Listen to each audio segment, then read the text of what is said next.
Hello everybody and welcome back to the Commander Tribe Elder. Today we're going to take a look at the Wilds of Eldraine Commander deck that is Virtue and Valor. This is a Enchantress build, lots of enchantments, and kind of a really cool commander to go with everything. That commander is Elevere of the Wild Court. She is 2 a white and a green for a legendary creature human knight. She's a 4/4. Whenever Elevere of the Wild Court enters the battlefield or attacks, create a virtuous role token attached to another creature you control. If you control another role on it, put that one onto the graveyard. Enchanted creature gets +1/+1 for each enchantment you control. So lots of enchantments, boosting up the power and toughness.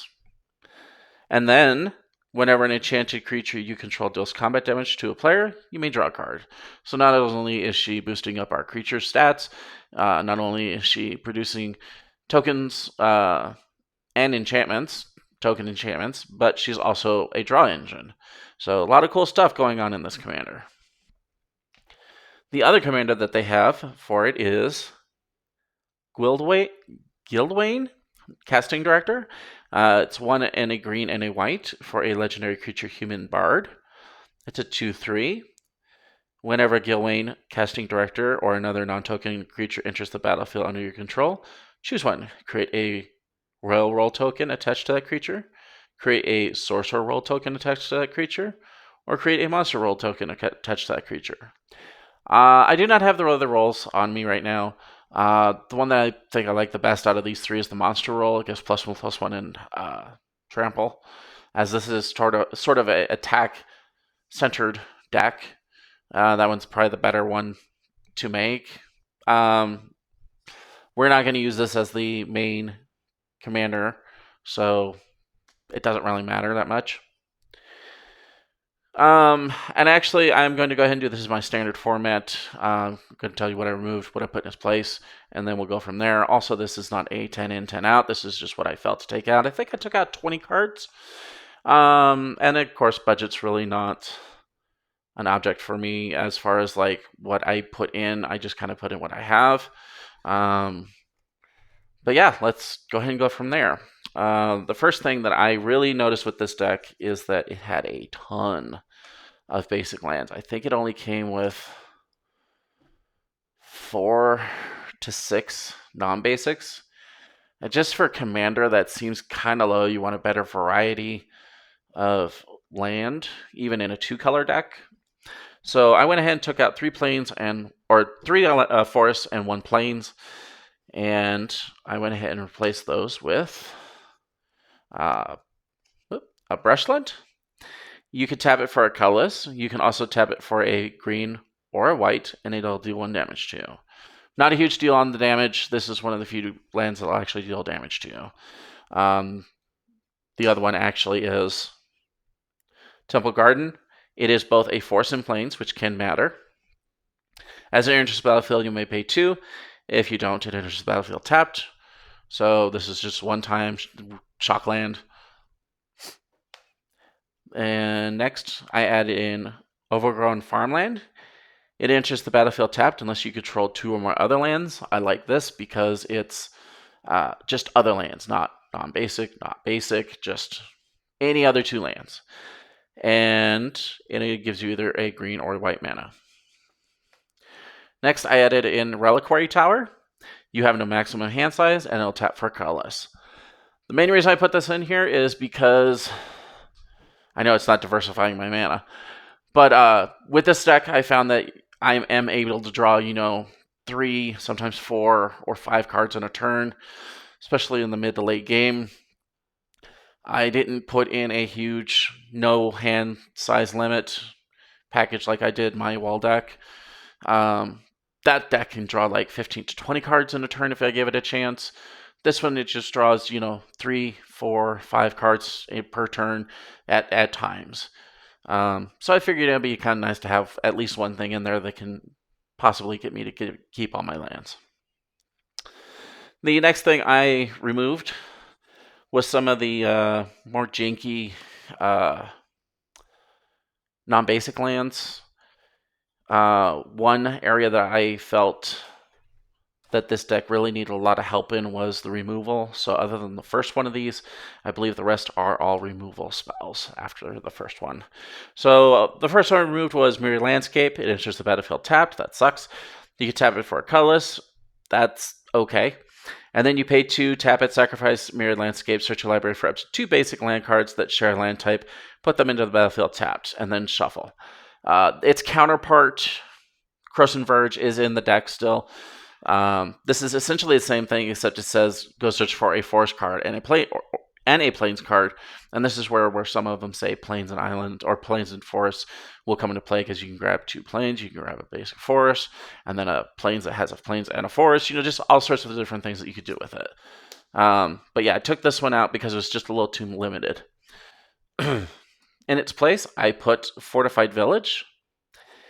As it enters the battlefield, you may reveal a forest or plains card from your hand, again, taking into account, some of these non-basics say forest and plains on them. If you don't, Fortified Village enters the battlefield tapped, and then you can add either a green or a white to your mana pool. The next one I removed, I'm pretty sure I've removed this from another deck before. I can almost guarantee it. Castle Ardenvale. It enters the battlefield tapped unless you control plains. It's not the best. It only produces white, and it has the chance of coming into battlefield tapped. That sucks. And then you can pay 2 and 2 white to create a 1/1 white human creature token. I get repeatable effects are a little bit expensive. This is a little too much for just a little 1/1 token. So again, I went with removal. This is Soul Snare. It's 1 white for an enchantment, so it'll trigger some of our draw effects. You pay 1, sacrifice it, exile target creature that's attacking you or a planeswalker you control. And I can already hear you screaming, yes, but they can see it on board. Then if that prevents them from attacking you, it's done its job for 1 mana. I'm down. Yeah, and then there'll be those cases where somebody's like, are you really going to use that on a 2/2? Maybe. Depends on what the 2/2 does. So you do have that leverage. Next, I removed Vitu Gazai, the city tree. This is just negative marks in just the name itself. It tells you what the translation is. It's city tree. Thanks. Or at least what it is. Anyway, taps for a colorless. That sucks. And then it's 2, a green and a white for a 1/1 green sapling creature token. Again, paying 4 is just for a single creature. Like, I want to do more stuff for 4 mana than make a 1/1 creature. Like, kill something! So we're going to kill something. Seal of Cleansing. It's 1 and a white for an enchantment. Sacrifice it, destroy target artifact or enchantment. Again, same thing. Well, they just won't play with their enchantments. Well, then I've accomplished my goal. Or if they do and they tempt me, I'll knock the dang thing out. I don't care. Next, I removed Temple of Plenty, and it's just battlefield tapped. That sucks. When enters the battlefield, scry 1. That's actually not bad, especially early game. But, yeah, still. I'd rather just draw the card. And then you can add either a white or a green to your mana pool. And again, another piece of removal. This is essentially the same as the last one. It's the Seal of Primadorium. It's 1 and a green for an enchantment. Sacrifice it, destroy target artifact or enchantment. All right. I actually removed a lot of creatures from a deck that already didn't have very many creatures in it, so bear with me. in their place, I put a bunch of enchantments, though. The first one I removed was Realm Cloak Giant. It's 5 white for a 7/7 giant that has Vigilant. You can cast it as an adventure before you cast it as a creature. Just add sorcery for 3 white, and then destroy all non-giant creatures. I think this is the only giant in the entire deck, and I did not go through any trouble of changing that. As a matter of fact, I'm ripping him out. So, yeah, it's a board wipe, essentially. And again, I really don't want my... It's big and clunky, and I'd probably never cast the 7/7 side. So I went ahead and added 1 more piece of removal. And I used Linguify. It's 1 and a green for a tribal enchantment, which really doesn't matter if it's Tree Folk Aura. The Aura part does matter because I can go and fetch auras with certain cards in here. Enchant creature. Enchant creature is a 0/4 tree folk with no abilities. So here is our, another Blightsteel killer. If they want to block with their 0/4 now, then awesome.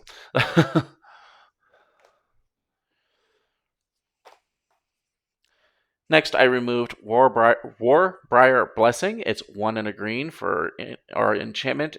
Enchant creature you control.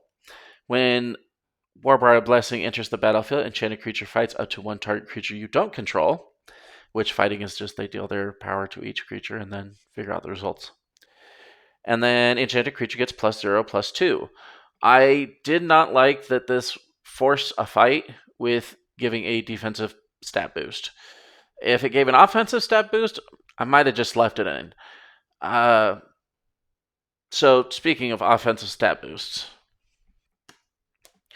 I put in one of my favorite cards from long time ago. Rancor. It's 1 green for an enchantment aura. Enchant creature. Enchanted creature gets +2/+0 and has trample. I love that it has trample. When Rancor is put into the graveyard from the battlefield, return Rancor to its owner's hand. So this is really cool because this can actually trigger a lot of our enchantresses and draw effects multiple times.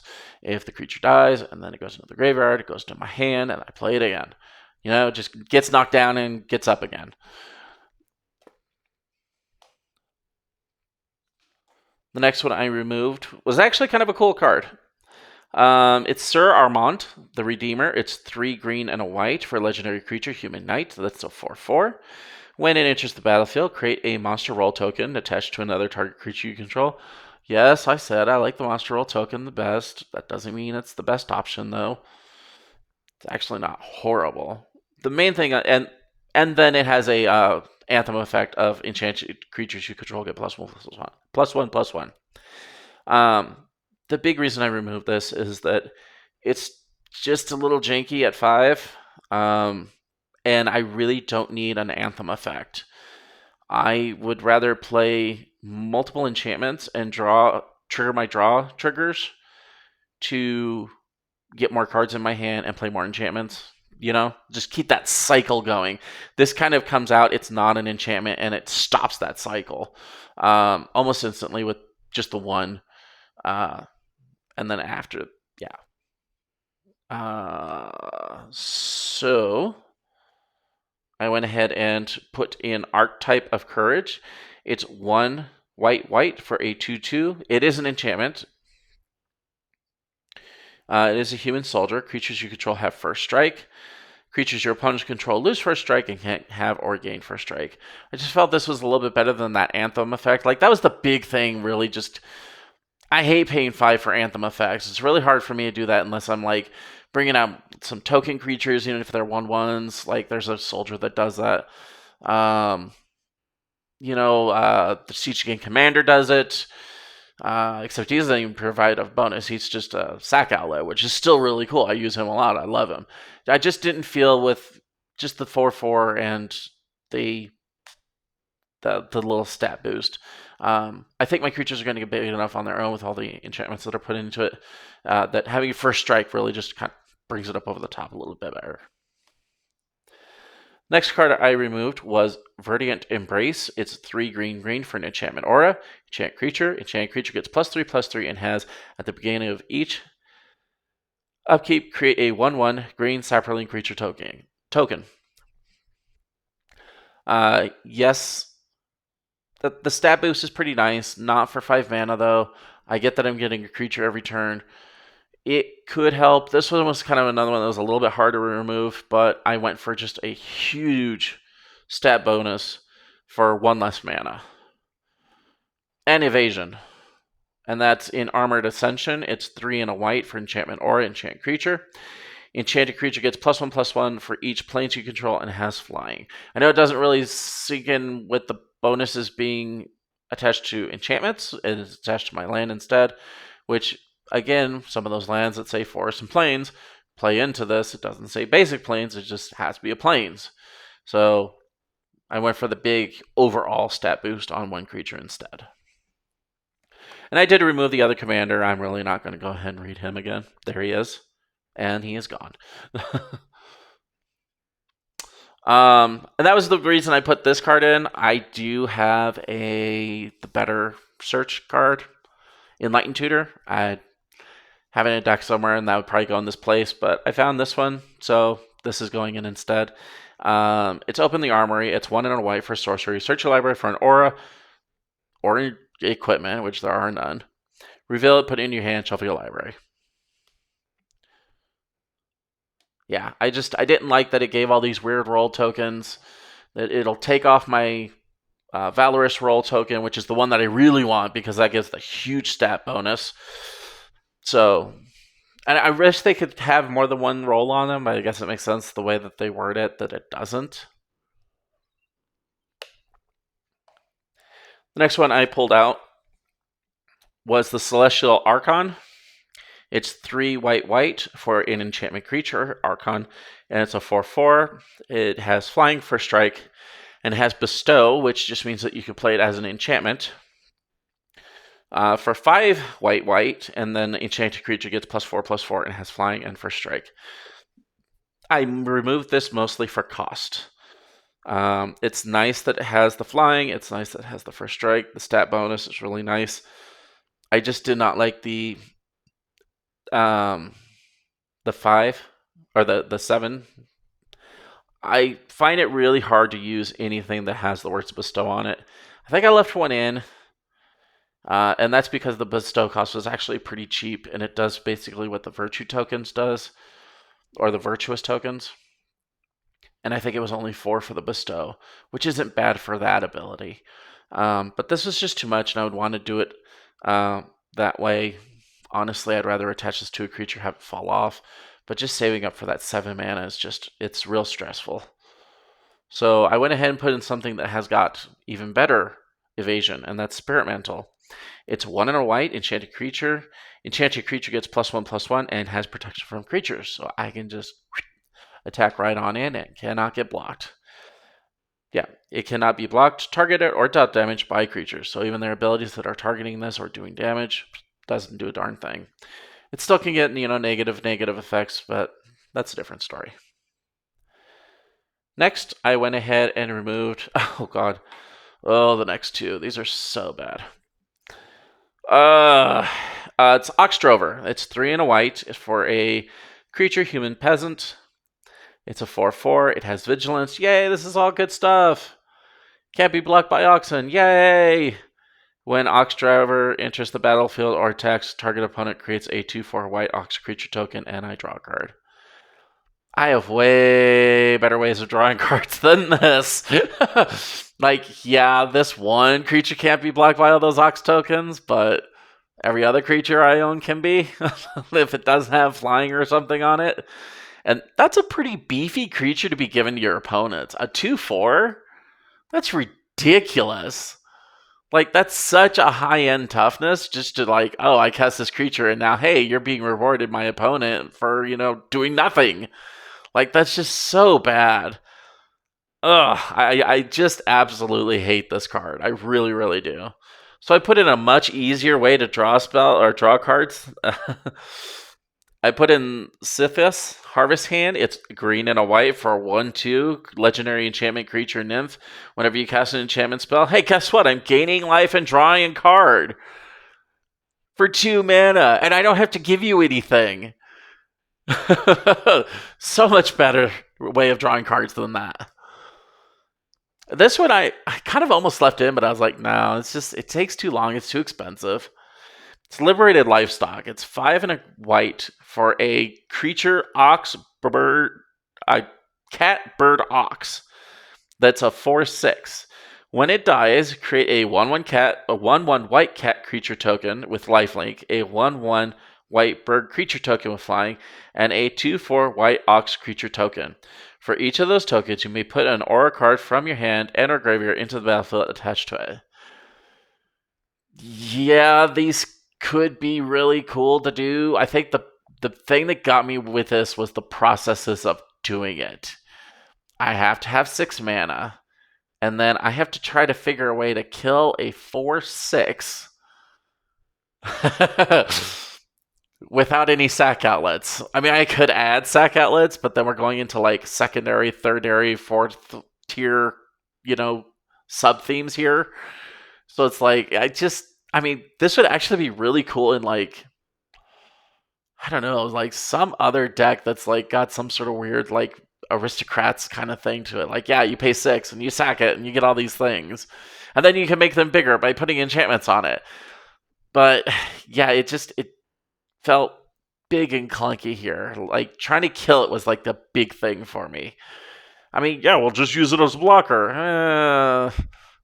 I'd take the 4 damage instead of blocking it. Like, no, I'll take that 4 and I'll block the 6/6 or whatever, you know? Like, I'm not giving you 3 extra creatures and letting you put whatever the hell you want onto it. No, this is not happening.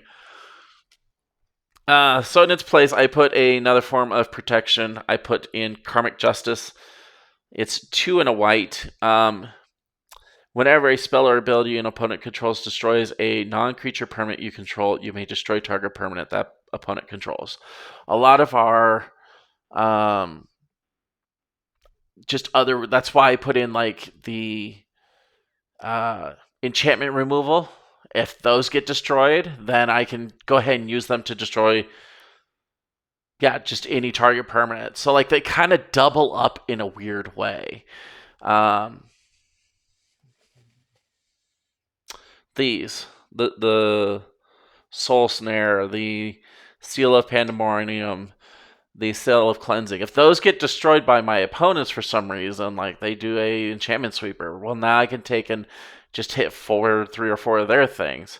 So I kind of had a purpose of putting those in here, and this was the big thing. Plus, there's so many other enchantments that are not creatures in the deck, and you're going to have your artifacts in case somebody does like a Vandal Blast or something else. So it's got that extra layer of protection for some of your non-creature stuff.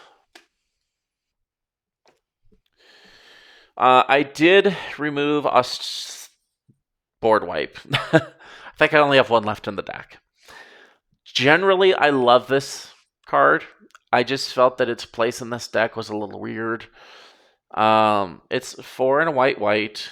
For sorcery, choose 2. Destroy all artifacts, which is a perfectly viable option in this deck. Destroy all enchantments, which I ain't no way in heck I am going to do that. And then this is the part where it got a little tricky. It's like, depending on what your board state is, you might have some creatures that are on the low end and on the high end. Do you sack your low end creatures for this to go off, or do you get rid of your high end creatures? It was just kind of this weird wishy-washy kind of area. So I did put in a spell to help protect my commander in probably the most awesome way possible. And that's Gift of Immortality. It's an enchantment aura. It enchants a creature. When an enchanted creature dies, return that card to the battlefield under its owner's control. Return Gift of Immortality to the battlefield attached to that creature at the beginning of the next end step. So it's really cool, and this kind of can trigger. I know that my commander is not an enchantment itself, but it does trigger when it does enter the battlefield.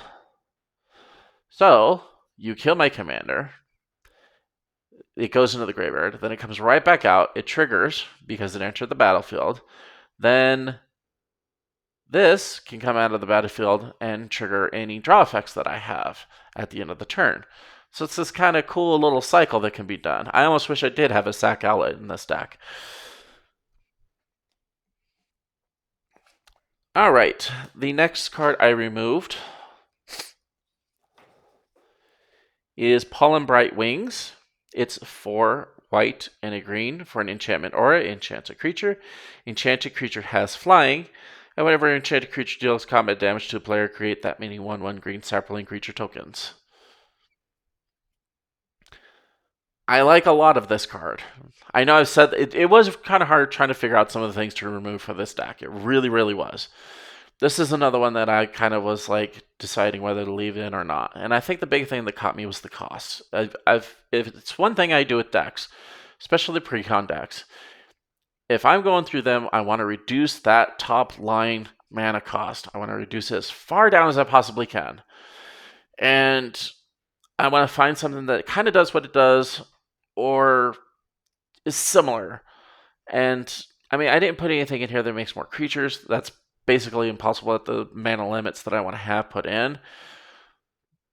But it just, yeah, this was just too high priced.